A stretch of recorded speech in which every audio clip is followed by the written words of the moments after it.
So thank you everyone for joining today. Welcome to today's webinar, Fueling Net Zero, a discussion on all things hydrogen, delivered in partnership with ACT News and TC Energy. My name is Eleanor Johnstone. I'm a senior project manager at GNA, which is a TRC company. TRC is a leading national provider of engineering and consulting solutions supporting a clean energy future. I'll be your host and moderator today as we discuss the opportunities and challenges that fleets and transit agencies face when adopting hydrogen fuel cell vehicles and associated fueling infrastructure. During today's webinar, you'll be hearing from myself, as well as Callie Gill, who oversees origination and development at TC Energy. Then we'll dive into a roundtable discussion with our panelists to unpack the challenges to public transit's decarbonization pathway and how hydrogen vehicles can accelerate this transition for fleets and some best practices for getting started. Our panelists today include Cecil Blandon, Director of Maintenance at AC Transit, Carl Gannat, Managing Director and CEO at Champaign-Urbana Mass Transit District, Tim Sassine, Director of Market Development and Public Affairs at Ballard Power Systems, and Sydney Kruger, Managing Partner at Kruger Transit Consulting. Next slide, please. So to get to sort of let's lay the foundation here for our conversation. Everyone on this panel has worked with or within a transit agency and or the fueling industry, has wrestled with many of the challenges with new, cleaner fuels and technologies that this industry faces today. Policy is a major driver, both setting mandates for emission standards and vehicle procurement schedules, and shaping the financial support systems. While it's important, these measures continue to leave gaps with financing and feasibility. Technology, of course, is the axis on which a fleet decision turns. Access to sufficiently tested, appropriately designed, capable, and affordable vehicles, as well as charging and fueling infrastructure, has been limited, but is growing slowly. Maintenance and skilled staff are necessary, but in limited supply. And then lastly, these new technologies and the procedures for procuring, installing, and deploying them invoke a whole new range of operational processes and relationships, as well as new considerations for short and long-term fleet planning. Next slide. So this leads to a great challenge of navigating in an uncertain environment. Successfully navigating these changing policies, technologies, and funding landscapes can be a strain on many fleets' existing business models. One of these is understanding the trade-offs of a given fuel or technology, particularly if they are subject to change over time. Hydrogen offers unique trade-offs, and today we'll be focusing on these and how they relate to different fleet needs. Namely, vehicles that use hydrogen can typically achieve diesel equivalent ranges, so fleets do not have to redraw their routes. They also don't have to schedule around extended dwell times, which is currently the standard for large EV charging, since fueling functions and duration are similar to diesel. Utility timelines and access to electricity are major barriers today for fleets that are using electric vehicles. This is not a significant variable for hydrogen fueled vehicles. That said, the fuel is expensive and it's hard to come by publicly, but recent investments at unprecedentedly large levels are moving to change that. And lastly, fleets like to learn from their peers and buy equipment that has been proven and tested. While hydrogen-powered technology is limited today, it is beginning to mature. So I'd now like to pass the mic over to Callie Gill at TC Energy to introduce TC and its place within the hydrogen economy. Callie? Thanks, Eleanor. Hey everyone, my name is Callie Gill and I'm an originator at TC Energy in our Power and Energy Solutions group. So who is TC Energy? We are an energy infrastructure company with a 70+ year history of moving highly flammable, highly compressed gas safely across the continent. We have over 60,000 miles of pipe. Safety is of paramount importance to our organization in the movement of these energy molecules. So our history here is part of what makes us one of the world's leading energy infrastructure companies. But today, part of my group's primary objective is to help decarbonize this infrastructure. I have up on the screen our roadmap to 2050. Along this journey, we want to help other hard-to-abate industries decarbonize their emissions as well. We execute on this vision by continuing to prioritize nuclear and pumped hydro, and we are also investing heavily in fuel production efficiency, carbon capture, and the production of hydrogen, which is the star of today's webinar. Next slide. For the sake of a broader audience today, I just want to take it a quick step back, a little hydrogen 101 for you. There's obviously many ways to generate hydrogen from a process standpoint, but I find this illustration of electrolysis, which is a form of green hydrogen, to be a very clear way to show that hydrogen is in fact a really simple chemical reaction to create a fuel. And this fuel can be used to make green fertilizer. It can be blended into industrial systems, and it of course can be used in fuel cells to power trucks, cars, and transit buses. Next slide. Just to bring it full circle, here at TC Energy, we're producing hydrogen with the goal of lowering the carbon intensity of processes wherever it's being used.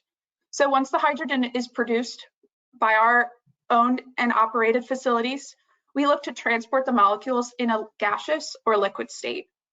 Our incumbent network of pipelines and customers, in addition to new partnerships, allows us to support the added infrastructure needed to store or ship it so that it can arrive safely at the end customer. We at TC are positioning ourselves to be a big player in hydrogen. That starts with production, but our partners in the hydrogen economy are who will enable us to take part in this quest for decarbonization successfully. I look forward to you meeting some of them today on this panel. Back to you, Eleanor. All right, thank you, Callie. Next slide, please. So GNA is the company behind Act News and a part of TRC companies. We provide a number of services to stakeholders in the fleet and fuel industries. We have over 30 years of experience helping fleets develop robust and specific adoption plans for new fuels and technologies, engage with funding programs to access the necessary capital, and be in dialogue as well as in compliance with local and federal policies. Next slide, please. Parent company, TRC, has accelerated service offerings in the hydrogen sector. This includes fuel production analysis and the development and construction of hydrogen-producing projects through to end uses in power generation, industrial operations, energy storage, and transportation. TRC is leading safety, security, and regulatory efforts for the ARCH2 hub, of which TC Energy is a development partner. All right, next slide, please. So I'd now like to invite our panelists to introduce themselves and their current work in the hydrogen economy. Cecil Blandon, I'd like to start with you. All right, thank you everyone. So Cecil Blandon, I'm the Director of Maintenance for AC Transit located in the East Bay in the Northern California area. A little bit about us, back in early 2003, we went into the hydrogen aspect, and since then, we have over 2 decades of experience when it comes to hydrogen technology. And then in 2019, we bought some battery electric buses and have since ventured into battery electric technology also. So, we run mixed fleet. As here noted on the slide, I have 2 facilities with hydrogen. So we have hydrogen fueling stations. We bring in fuel at liquid state and basically fill our buses to go out the next day. So ideally, that is our prime choice of the way we basically take care of our hydrogen vehicles. Right now, we have a total of 30 hydrogen buses and 28 battery electric vehicles for a total fleet of 58 zero-emission vehicles that we continue to operate and continue to expand. So, we have another infrastructure project to expand one of our facilities to be able to fill up to 130 vehicles, and look forward to our future as we continue to buy buses and replace some of our diesel fleet and continue to get that expansion for the future. So a lot of moving pieces, that we continue to work through. So I'm excited for the future and what our growth that we are going to continue to do when it comes to our zero emission technology and lowering our footprint here in the Bay Area. So definitely exciting times, and for the future of the technology. So I'll end it at that. So thank you, everyone. All right, thank you so much, Cecil. Carl, would you like to take it away? Next slide, please. Hello. We're the home of the University of Illinois in Champaign-Urbana, so we're the east central region of the state of Illinois. Our pre-pandemic ridership number was in the 12 million rides per year.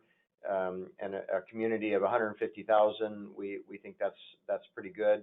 We're going to hit somewhere between 9 and 10 million this year, it looks like, this fiscal year. So our recovery is rapidly approaching our pre-pandemic number.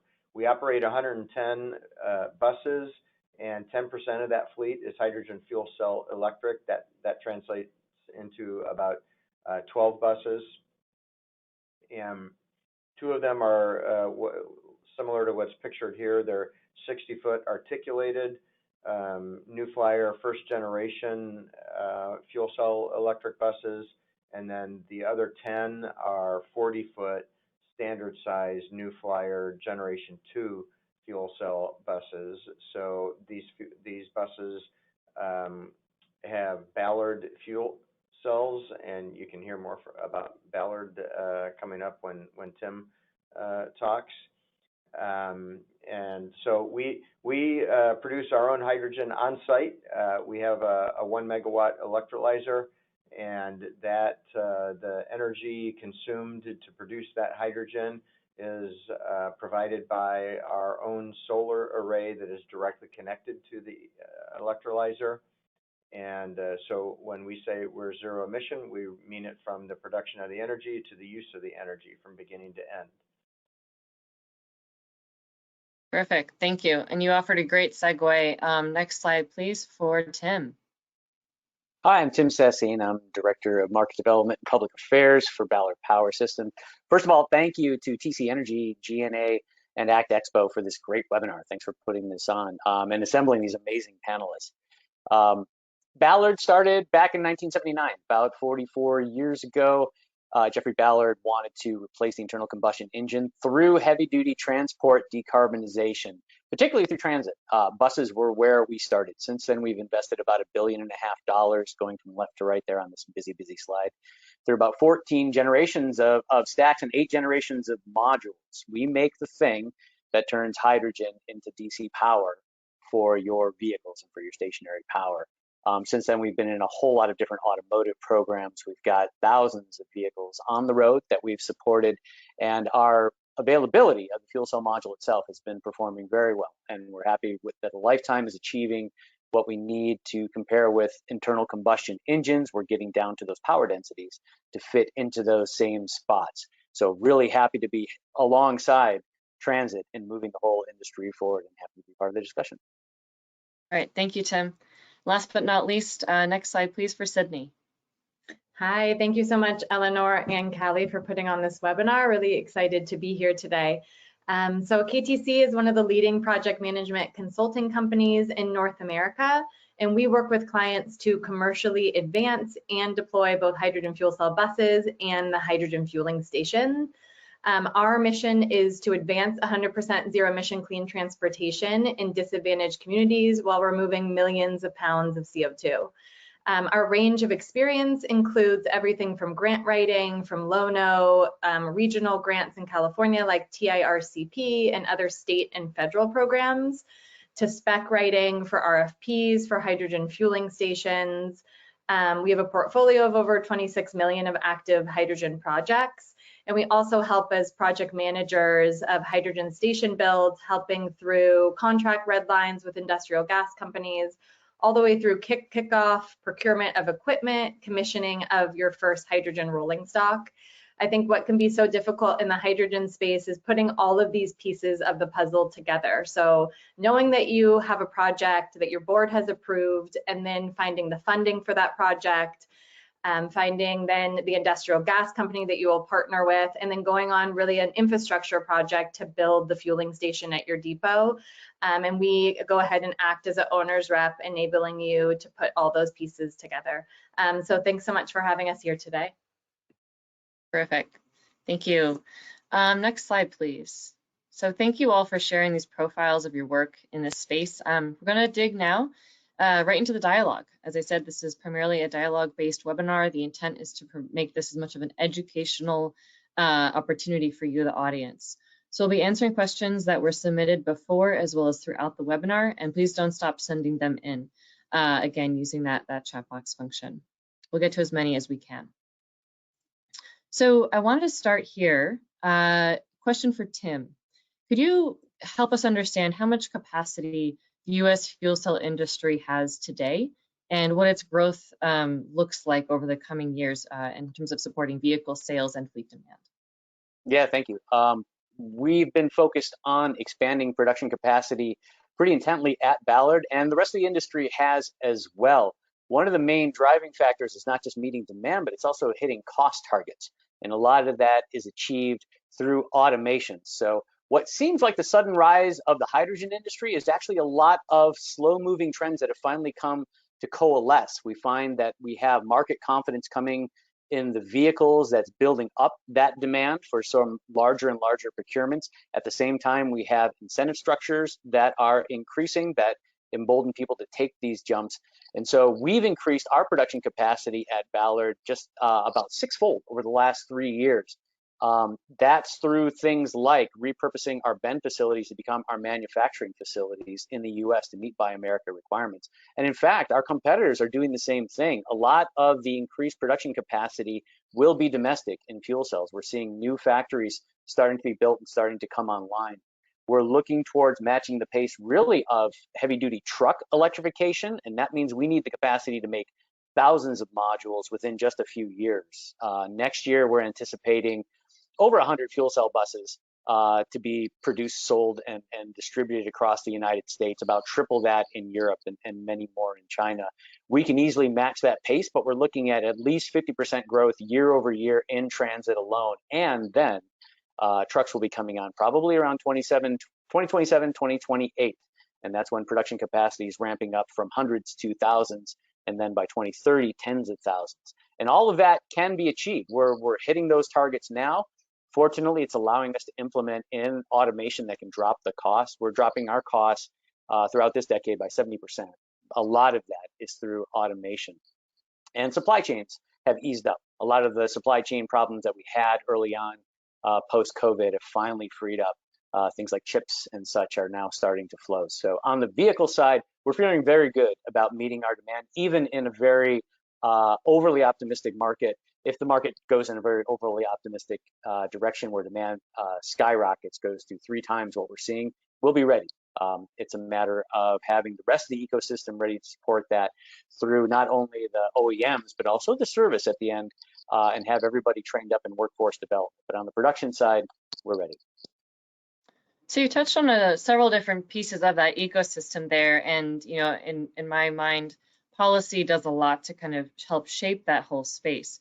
Could you, point to recent as well as any upcoming in the near term policies that are really doing the most to shape the development of hydrogen technology, fuel production and distribution in the US over the next couple of years?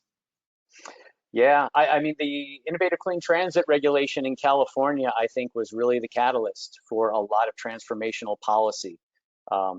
The hydrogen hub policy has gotten a lot of attention, and it's going to be transformational, but you have to bear in mind that those projects are very large and will take probably 5 years to realize real impacts on the industry. Nonetheless, it gives confidence. In fact, the Office of Clean Energy Demonstrations, the OCED, out of the Department of Energy, they're preparing to release $1 billion. In fact, they're starting to release some grants from that just for hydrogen end uses. Those will come in a multiplicity of flavors. Right now, they're really focusing on fuel infrastructure, which is great, but we're also going to see things for end uses like vehicles, like fleets. That's important to pay attention to. Those hubs also, not to take too much the mic time up, but those hubs will have their own policies that they have to distribute that billion some odd dollars in those 7 different locations in some fashion. And those discussions are underway as they negotiate with the DOE. So I would encourage attendees, watch for federal programs that are broader than just transit, that are really looking at end uses and mobility. We'll see that from the federal government, and we'll see state level policies too. New York is doing a lot. New Jersey is doing a lot. It's not just California. Washington State is also looking at policy. Low carbon fuel standards are becoming very popular. So this year, in the coming year, we're going to see a lot of state level policy coming up around hydrogen. And of course, everybody's watching the 45V tax incentives. We don't know how restrictive those will be for that up to $3 a kilogram, but the most important thing is that it gets established and people know how to make their business models, and then we'll see another, I think, move forward in business. But lots coming down in policy and very dynamic, both at the federal and state level. Great, thank you so much. So to kind of pick up on that, that flood of information and on change in this space, Cecil and Carl, excuse me. I was wondering if you could kind of help us understand from the end user side, how can a fleet, how should a fleet be thinking about the practicality of approaching a fuel provider in terms of shaping or developing the agreement? What would their ask be, and how do you first engage with the fuel provider once you decide that you want to pursue hydrogen fuel cell vehicles in your fleet? Cecil, we'd like to start with you. Sure. So for us, we have hydrogen stations on site, right? So we treat it, and my best recommendation is just like we do with diesel fuel, right? You want to bid it out, bid the product out. From experience, from some issues that we've kind of ran into or different scenarios, is just make sure, if you're using any comparative for your pricing model, make sure just understand the, substitutability of potentially what item you're using, if you're using natural gas, as an index, things like that. And just because we've had issues with that when it comes to market and changes and having to, change some of our pricing that has gone up related to that. So just be aware of that. But for us, it's, you can scale up to use a model to scale up as you increase your fleet. It could be a index to reduce your price as you scale up on your vehicles to bring your fuel costs down as supply increases at your agency. Then then expect to get a better price. That's an item that I think it's very important to consider that. On the side here for California, also for folks, we're also working with other transit agencies for to set up a sort of a contract possibly for the state. So there's a lot of communication in that, and a lot of work going into that to be able to buy off of like a DGS and a mass price, so that we can bring the price of hydrogen down. And that's going to be critical to make it sustainable for the future, because as I'm going to be purchasing more buses, I can't be sustainable at the current price for a fleet of 630 vehicles, right? So price has to come down, as you mentioned, when it comes to that. I'll let Carl speak on his items. Well, we're currently in a little bit of a different situation, although we're rapidly heading toward the same situation. Since we're producing our own hydrogen on site, our actual per kilogram cost is, it's quite low. It's very attractive. Our utility costs, we're providing our own energy, so we only have a demand charge, a delivery charge that we pay to the utility company because we use their transmission line. So it's very, very low. However, we are maxing out the use of the amount of production that we have currently. So we'll be expanding our station, but we likely, this isn't 100% decided yet, but I think it's unlikely that we'll be producing more. We'll move into the area that AC Transit is in, where we're having liquid delivered primarily. And so that'll be a whole new thing for us. Price is very different. It's critical. I think Cecil has more options available to him in California than we have in Illinois, though there is some hydrogen production in the state, in the Chicago area. So I think we can get delivery. The question will be at what cost, and so that is definitely on our radar screen to pursue. And as Tim mentioned, the 45V tax credit, and Illinois has a tax credit on top of that. That certainly will help. Terrific, thank you. So I think everyone has already mentioned at some point and in some way the cost of fuel. I'll put it out to the group, although Kelly, perhaps you could take the first pass on this one. What is driving up the price of hydrogen fuel, or what has been sustaining it at a fairly high level over the past few years? And are there measures that you see that are going to be significantly helping reduce that price, including outside of California, in the near term? Yeah, for sure. I think Tim alluded to this at the beginning of the call, but there's always been hydrogen production, right? But in the past few years, there's been this promise of additional growth in the market, in addition to federal incentives and policies such as 45V that are driving additional demand, right? We're expecting hydrogen usage to go up. And so in many cases, this demand is kind of already outpacing the available supply we have. In parallel, this demand is now for green hydrogen, for clean hydrogen that meets those criteria to get the 45V incentives. So in that case, this supply is much harder to come by at this point. We're essentially waiting on new multi-billion-dollar infrastructure developments, and those have 2 to 6 year development timelines. Yeah, I would say that the single biggest factor that's affecting hydrogen price now is business risk. The feedstocks in the right places are pretty cheap. If you can get electricity for 10 cents a kilowatt hour, most electrolyzers can make a kilogram of hydrogen 50 kilowatt hours, so that's $5 a kilogram. For a big renewable energy project, you can get cheaper than 10 cents a kilowatt hour, so that shouldn't be a major price driver. And we know that for natural gas, we can get even cheaper prices, and renewable natural gas holds a lot of promise too. What's a problem is that to make fuel at all requires capital, and to make it most efficiently and most cost effectively, big capital. The larger the facility, the more cost effective it can be made. So if you're a small company, you need to charge some money, or you need to generate that capital in order to build your next project. So you need to start building into your revenue plan, not just the cost of making and transporting that fuel, but also in putting out your assets to grow. If you're a very large company, there's risk that's associated with that part of your business, and you need to assign numbers for that, because the cash flows are going to be lumpy. And it's just the nature of how business works that cost, that risk is going to have a premium. And I would say, from our perspective, that's really driving price in most markets, is that risk premium. That's going to come down soon, very soon, particularly if producers are given the flexibility to reform renewable natural gas where it makes sense, to use nuclear power where it makes sense, to use renewable energy where it makes sense, to have the flexibility in the feedstocks that conform with the emissions goals of that area.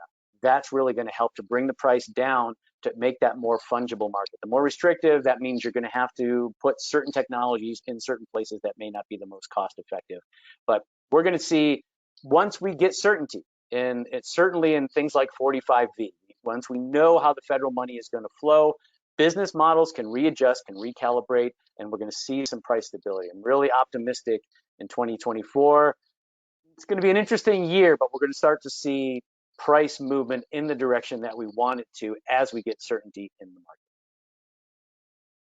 So, Eleanor, one of the things to add, and just Tim kind of mentioned this, but I want to make sure all attendees understand, just from the fleet perspective. He mentioned just a little bit about the cost of hydrogen, the $5 range, and just I wanted to emphasize that, like, for us, that $5 to $6 range for hydrogen price is really our diesel comparative, imperative where we need to be at. So, right, diesel prices have gone up, or diesel fuel prices have gone up over the last couple of years. So at the same time, that number has adjusted a little bit, but if we can see hydrogen for my fleet, for my CPM, if I can see hydrogen, below that $6 rate, what I mentioned earlier, that's where I see that sustainability. Otherwise, I can't afford the technology, right? So, so it's important for, as we talk with our fuel providers, and and all this infrastructure that's getting built out. That's what we need to see. So the more that the supply can get saturated, the market out there, and we can drive that cost down, then the better my cost will be when it comes to the fleet maintenance, when it comes to us.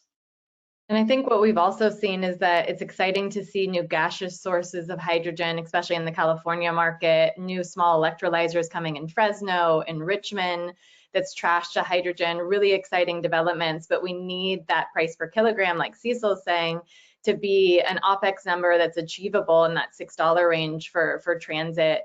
And what we're seeing is that, there's a big disparity between liquid hydrogen pricing and gaseous hydrogen pricing on the West Coast. I think on the East Coast, those have started to become closer together, but we are encouraged by new sources of hydrogen supply closer to end users, but we do need that price point to get closer to matching diesel. So, Sydney, what can fleets do? Part of this, of course, is the scaling question. And Tim, as you pointed out, that smaller fleets and larger fleets face different risk balances, and therefore different ways they're going to approach that cost. What can fleets do to support the development of the hydrogen production facilities and infrastructure, as well as deployment? And if you have comments on both conventional and then green hydrogen, which has gotten so much attention, I think both would be welcome here. Yeah, so I think that really depends on the agency itself and board mandates there. But a lot of what we've said in the hydrogen space is we've encouraged transit agencies to look internally at what their grid is providing in terms of renewable supply, and then to potentially craft their hydrogen supply contract requesting for hydrogen to match grid parity. So I think that mandate in California that at least 33% of the hydrogen that comes into the state is of renewable content, that is a good starting point. I think what we know is if you start at 100% renewable content, that price increase will follow to that. So we need to start at some sort of number that is achievable. We're already looking at OpEx numbers that are more expensive than what they're currently operating for diesel buses. And when you look at agencies like AC Transit, I think their main focus is, hey, we want to get diesel polluting buses out of disadvantaged communities. That is our goal. That is how we help asthma rates. That is how we clean up the air. That is the most important place to start. And I think that there's a lot to be said about that for agencies, just to get started and then work as pricing comes down to build up to full renewable content in hydrogen. But yeah. Terrific. Yeah, great Please. point, Sydney. I just wanted to add from the fueling provider standpoint, once a fleet agency does start to begin to understand those components of their needs and their timeline, it's really important that they're executing those studies and then communicating that out to the market. As Tim alluded to, the risk, right? Like that enables providers such as TC Energy to gain confidence that a region will have future demand and where and what that future demand will be, so that we can begin to coordinate with everybody. Yeah, I want to reinforce that. It's really hard for fuel providers to assess potential future demand. And so as soon as you know that you're considering hydrogen, I encourage you to start reaching out to fuel providers. Let them know your state of readiness, how certain or uncertain it is. Don't make any bones about that. But the more that they can see potential customers common in a future area, the more confidence they have that they can put in a facility that's even, of adequate size to give you a better price. So the more confidence you can help them, the better you can inform them about your potential interests, the more likely you are to find good hydrogen.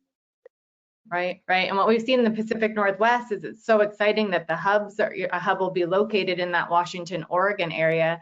But like Tim said, there's a lot that still needs to be figured out there, and we're probably 3 to 5 years from having that supply available. So strategies that we've looked at are bringing together all of the transit agencies in the Pacific Northwest to talk about, like Tim was saying, supply numbers, how volumes are going to increase. Because we know the industrial gas companies will build a plant once they have a certain amount of that plant that they know they can sell. So if the transit agencies can group together, explain potential demand if the supply is there, then that gives that pathway for these industrial gas companies to sign permitting contracts and dig ground and start building. So to help those fleets define what that demand can be, I think a big and important hurdle to be able to address is how do you start? How do you start saying, okay, I have a fleet, I want to transition, maybe I want to transition to something that's lower emission, and I have a couple of different fuels in mind. I think one thing that we understand that fleets consider a lot is, how much space do I have? What is my location like? So in terms of like that tangible question, Cecil and Carl, what modifications were required at your facility and to your routes when you first began bringing hydrogen fuel cell buses into the fleet, whether it was a one bus pilot, a short-term pilot, or a first buy? Carl, would you like to start? Sure, and I'll start with the positive. The beauty of the hydrogen fuel cell electric vehicles versus battery electric vehicles is that we didn't have to make any alterations to our route structure.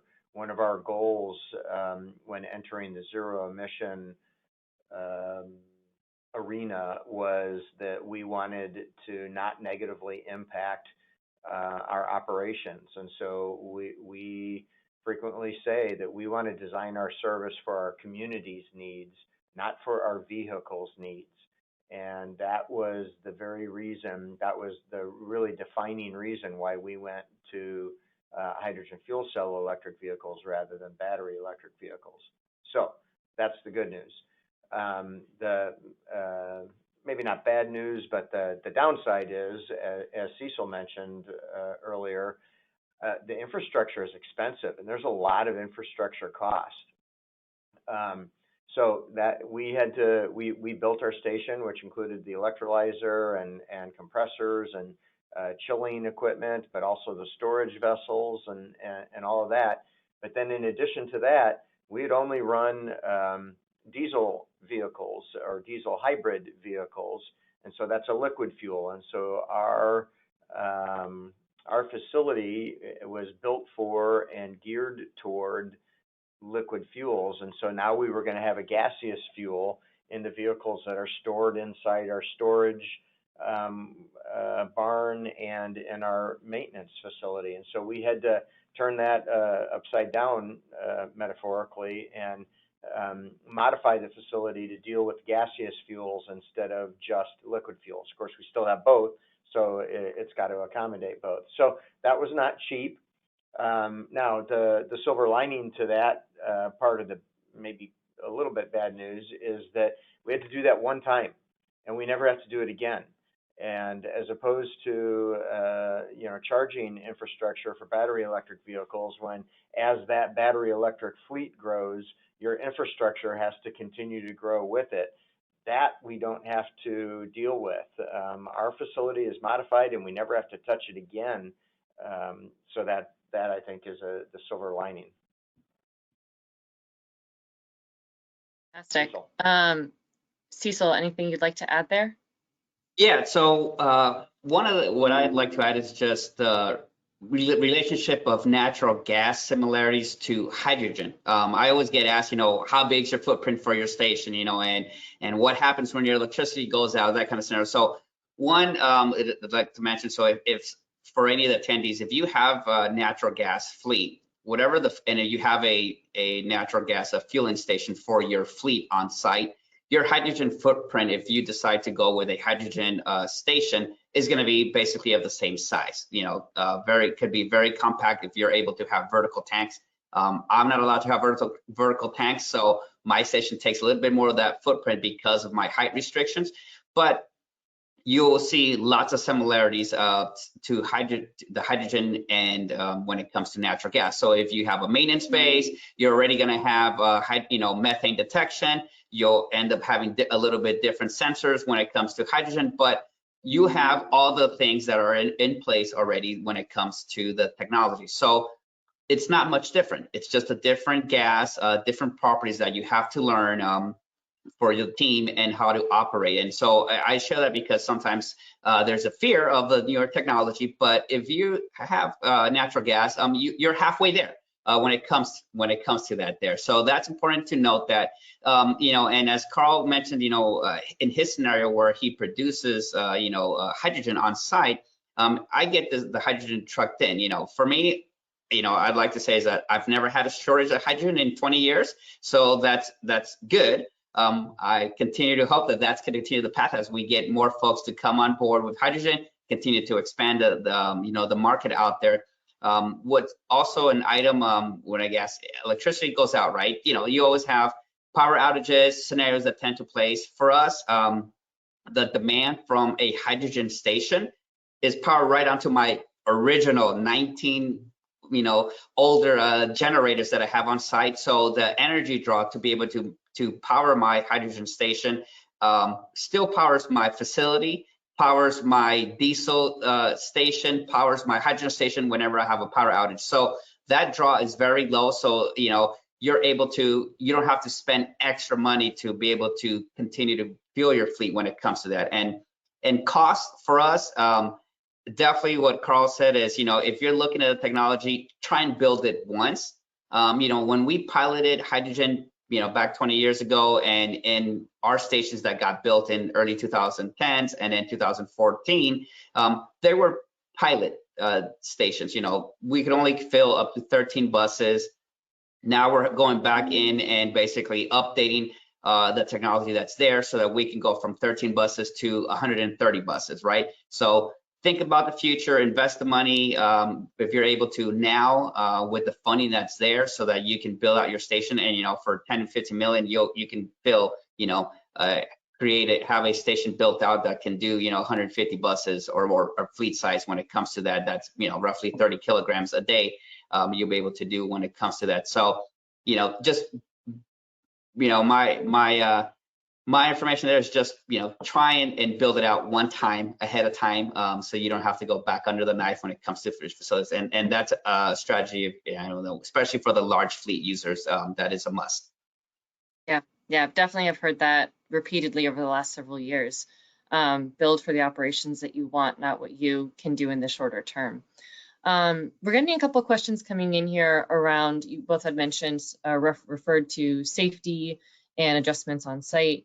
Cecil, we'll start with you. Could you, describe how have you approached training the folks who work at AC Transit and at different points at the operations stage to work with the clean fuel that you've been bringing in and the hydrogen? And are there any sort of best practices or unique pain points that fleets may want to be aware of that they wouldn't have considered if they were operating diesel, natural gas, or maybe even battery electric vehicles? So as a transit fleet, one item is if you have natural gas experience, you have an edge. If you have diesel hybrid vehicles, you also have an edge because the mechanics are familiar with the high voltage aspect when it comes to the safety. That is one of the biggest items as you introduce zero emission technology is, the gas pressures and also the high voltage setup. So our approach that we did honestly is find the champions that are interested in the technology. Okay, use them to leverage, to give them the knowledge. I'm going to say spoon feed them. Those that are interested to learn, those are the ones that became our champions that we, taught, we sent to trainings. What we didn't have available, send them to OEM trainings. We helped bring them on board to create our own training or update trainings that we have in place, help us with our SOPs to put in place. It's important that one of those items that agencies look at is make sure you update your SOPs. That tends to be something that is forgotten about, updating those kind of items that are very important so that you can train the team in the future with those items. But ideally, I'm going to say is start early. If you know you're going to go into zero emission technology, start early to provide that knowledge. You don't want to overwhelm the mechanics with providing them, let's say, 3 weeks worth of training all up front, because it's going to be too much information for them and they're going to have information overload. Give them chunks of pieces of the technology so that it settles in. Have them explore or work with other agencies that may have the technology to understand that, and that will help out. But ideally is find those champions that will be those champions for you at your agency. And I think to me, that is the best practice that I could give somebody is just doing that. Don't force people to the technology. Find your best folks that be champions to lead the way for you guys. It's a great point. Carl, especially given that you've introduced actual hydrogen production facilities at your site, again, how did you approach workforce training and new safety measurements and kind of updating your operations standards to bring on the hydrogen? On the vehicle side, we took an approach that was actually quite similar to what AC Transit did. In fact, we spoke with Cecil beforehand quite a bit, and he helped us. Helpful hint for anybody looking at this, talk to Cecil. He's great. Yeah, we found champions within the maintenance technician group. We sent them to conferences. We gave them specific training so that they were the advanced party for the whole thing, and they kind of got everybody else excited and energized about it. If you remember my slide, we were a 100% hybrid fleet prior to introducing the hydrogen. So again, as Cecil mentioned, our folks were already used to the high voltage. It is a little different with the fuel cell electric as it would be with the battery electric.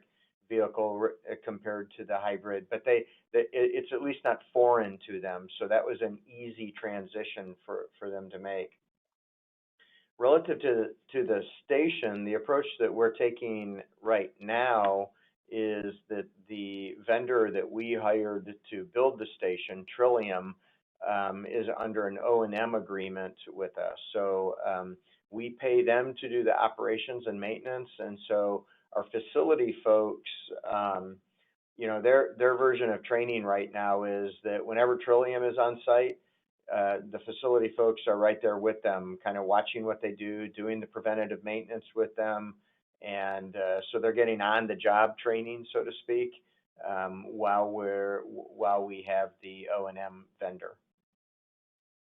Okay, so keeping a close relationship with that provider and with the partners when they're on site. You know, Carl and Cecil, but I think also Sydney, perhaps all three of you can speak to this. For fleets trying to understand, you know, how to first identify resources that can help them access training or secure the funding, perhaps, for dedicated training support, where could they turn if they are new to this space, new to a fuel transition, or if they're, you know, a smaller fleet, perhaps with like less capital support? Well, Sydney, would you say? Carl, please. Sorry. If they're transit agencies and they're applying for federal funds to help seed the project, so if they're doing bus and bus facility funding or low or no emission funding, part of those programs, grant programs, is to have a workforce development component in your grant proposal. So the feds want to help fund your workforce development. They want to pay for that. So that's a great way to get that going by using federal dollars for it. It is something that I've said frequently, that people should not be going into zero emission to save money. I mean, zero emission, there are a lot of reasons to do it, a lot of really good reasons to do it, but saving money is not one of them. I mean, we've already talked about the fuel costs, we've talked about the infrastructure costs. Here's another one, workforce development costs. There are additional new expenses that you'll be taking on as a part of this type of project. That's okay, it's good. I mean, our folks have loved the additional training. Our maintenance technicians love the new technologies and they're energized by that. They don't like just doing the same old thing year in and year out. They really dig this. It's cool. And so there's a lot of positive associated with it, but it is expensive.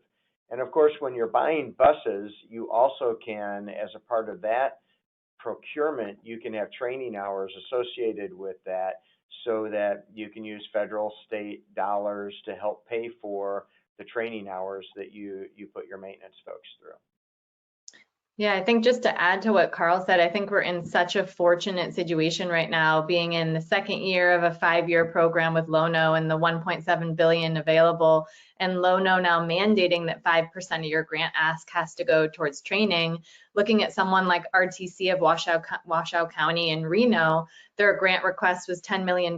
So that's 500,000 that is going towards training, which is just an unprecedented moment that we know this is new technology. We know that needs to come with a lot of training. So like Carl said, it's not only on the bus side, high voltage, the Ballard fuel cell module going through levels 1, 2, and 3 of that, but also setting up like an apprenticeship program, looking at what AC Transit's done in their monthly training classes and some of their virtual reality that they're doing. But a lot of this is, you know, changing some maintenance guys that have been working on diesel buses to now working on a lot of things that are electronic. So plugging a computer up to a module to look at troubleshooting. And so training around that. But I think that there's a lot of funding out there to set this up. And I think Tim could maybe touch on what Ballard's put in place in terms of an extra module on site for maintainers to use to learn from. Yeah, there's a lot of activity going on right now in workforce development, a lot of conversations going on right now. At Ballard, we are offering hardware that allows training on the systems as they operate. We're going to see more and more of this coming out. We're also hearing a lot of conversations between different transit agencies, between community colleges, between different training groups to evolve these programs. The expertise is out there. You look at groups like AC Transit. AC Transit's done amazing things in training and a lot of accomplishments in maintenance in transit in general. So there's leaders to look towards, but also these events, these workforce development functions are starting to get coordinated. Like I said, I would encourage transit companies to reach out to each other, but also that idea of a champion within the organization to move you forward through a transition into hydrogen, totally key, totally important. The most successful sites we've been involved in, like Champaign-Urbana, like AC Transit, have internal champions that can carry that and do this messaging to educate the rest of the company, because lacking that, everybody feels a bit lost without a leader to guide them. So I think that's a great suggestion. So Eleanor, to add one of the items that I'd say for the group, because a question I think just is, where do I go to? Because it's like, hey, we can get money, we can do that, but how do I use up the money? Sometimes I get asked all the time, So one item, and being transparent, is that a lot of this is new. A lot of this is being developed as the technology is being deployed. As when we've worked a lot with Ballard, with other manufacturers to help them improve their training, help them develop training guides, things that can be available to the market, because a lot of these things are new. They don't exist yet. Vendors don't have these items out there yet. So what I'd say is, one, make sure that when you do your bus purchases or equipment purchases, that you include training dollars in there so that you get training from the OEMs. I do that still with my team, even though we've been doing, working with this technology for 20 years, I still use OEM training. So I want to make sure that is clear to everybody. I don't just do everything in-house. I use a lot of OEM training still. But in the same time, we are working with a lot of agencies that are receiving funding from the federal government, just like CTW, California Transit Works, the ITLC, ATU themselves are engaged in a lot of training aspect that we're working with. So there are things that aren't out yet that will be out to be able to spend that money. Besides, AC Transit, and we'll have our program available too, that will become available to the nation when we're finished with that aspect there. But there are programs that are currently multiple agencies in the works to be able to spend that money, because I think that's one of the items. I have, 500,000, but I can't do anything with it right now. And in some cases, that is the scenario that some of the agencies are finding themselves in. But this stuff is right around the corner. Hang tight. Use the OEM training, and you will have the resources will be out there to be able to spend that money. Perfect. Carl, I think you're also going to add something to that. It's not altogether different from what Cecil was saying. I was part of the Mutual Appreciation Society that we're developing here on this call. I was just going to shout out to Ballard. Our maintenance, the reports I get back from maintenance after they do training with the Ballard trainers is outstanding. So as Cecil just said, the OEM training is quite good, and a lot of other options for training are coming up soon. But the baseline with OEMs is quite good right now. And a shout out to our competitors. Please try to beat us in this area. It's so important to take really good care of your customers for service and for training. It's something Ballard's focused on because we've had to for so long, but now that we're fully commercial and people are rushing out there, please, vehicle OEMs, make sure that this is a strong focus because it means a lot. That likes a good competition. I think we've got time for just one more question, and one that's coming up here is, you have all, I think, touched on the value of the federal dollars, but that is also, we have seen a lot of federal agency programs require that community engagement be involved in any requests for funding and any projects that go forward with that money. Sydney, maybe we can start with you. How could you suggest that fleets approach the requirement to engage with their communities about whether it's developing hydrogen fueling infrastructure or fuel production facilities in that community, or it's deploying the vehicles themselves, both assuring the community that this is safe, that it's going to be beneficial for them, but also just educating them, and as well as members like fire departments and EMTs. Any thoughts there? Yeah, so I think that community engagement is super important, and it's also a really exciting piece to engage with. I think the good place to start is to educate elected officials. So make sure that they correctly understand the project and that they can communicate clearly and correctly to their communities. And then involve community boards in the process to deploy the new technology, have them actively involved in the solution, make sure that the community understands that you're building this for them, for their benefit, to clean up the air, and you want to understand what they want, what they need, what they're looking for, so that they feel like they're able to kind of make an impact in the solution. And then I think doing opening events with ride-alongs on the new fuel cell buses to help them understand the technology, an opening event that the general public can come to, is really exciting. And then town halls, creating those where you're working with local grassroots CBOs to really be, on the ground in the community deploying these assets. And then in those town halls to have breakout groups. So there's so much education that still has to be done. I think in a lot of the education that we've done in the MTA in New York City, deploying their first hydrogen fuel cell station, is what we've seen is that the communities, they're not saying, hey, I'm fearful of hydrogen. What they're saying to us is, why only 2 buses? Why not 500? Why not 1,000? We want this to happen now. Why is it so slow? Communities are ready to have clean air. They're seeing the results of fire and floods and natural disasters, and they're ready now. So I think, from our standpoint, we can have some hesitation that they might be scared, but from what we've seen in engaging with communities from Nevada to New York City is that they know a good deal about hydrogen. They're surprising us with their knowledge. There's lots of kids that are in, high school or even beneath that age that are so excited about this. They cannot wait to see the buses in action. And we put together some breakout groups in town halls about environmental justice, how we deploy first these assets in disadvantaged communities that traditionally have the dirtiest air. How do we clean up the air there first? About hydrogen safety, about bus technology, just so much education and so much listening to do to understand how we can help, where we should deploy, and how to correctly, deploy these programs. Fantastic. We've just a moment or two left here. Any final thoughts on that topic or anything else here from the rest of the panelists? So I just what I can just what I can add is just as a reminder to the group, when you deploy the technology, make sure to involve your first responders.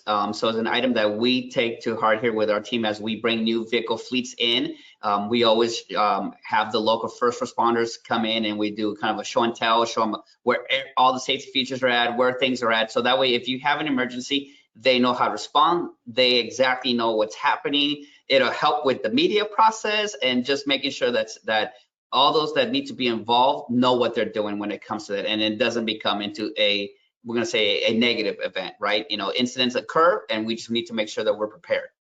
Right, and like Cecil said, even starting that education early, the project is coming, start with the education of fire and building departments. Show them 30% design, get their feedback, get their thoughts, have someone on the team that's involved in a lot of those meetings. I think that can help to educate and also can help in terms of the timing to get your permits approved. Perfect. Thank you. Well, that is all the time that we have for today. Thank you to our panelists. This was a fantastic discussion. I wish we could go for another hour. For the audience, please do participate in that brief survey at the end of this call. In other words, look for the materials from today's webinar in your inbox over the next week. Thank you all. Happy holidays. Happy New Year. Happy holidays. Happy everyone. Thank you. Thank you.